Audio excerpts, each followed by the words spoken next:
Faut que tu te dises un truc sur l'amplitude, c'est que t'entraîner sur toute l'amplitude exploitable, c'est très bien. Et c'est ça qui va payer le plus. En fait, les demi-répétitions, c'est confortable. Et en plus, je suis sûr que du coup, ça va être la partie la plus simple du mouvement. La zone qui compte, c'est là où tu as une amplitude exploitable. Parce que par exemple, sur une presse à cuisse, tu vas avoir, ok, une grosse flexion de genou si tu veux recruter tes quadriceps.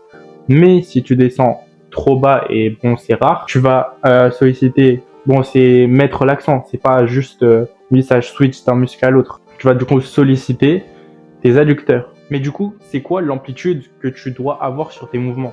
Bah, la seule question que tu as à te poser, est-ce que c'est intéressant d'aller bien étirer ou d'aller bien raccourcir sur ce mouvement-là? Et si la réponse est oui, et bah vas-y. Et si la réponse est non, ne vas-y pas. Et après, tu peux rentrer dans la chose de te positionner sur est-ce que c'est bien d'avoir des mouvements avec des positions plus étirées, des positions plus raccourcies. Donc du coup, jouer sur l'ordre des exercices. Mais au final, tu l'auras compris, le but de tout ça, c'est juste de te faire ta propre réflexion sur ta programmation actuelle et savoir si tes amplitudes, tu mets le maximum exploitable ou alors que tu te restreins et dans ce cas-là, il faut que tu revoies tes amplitudes.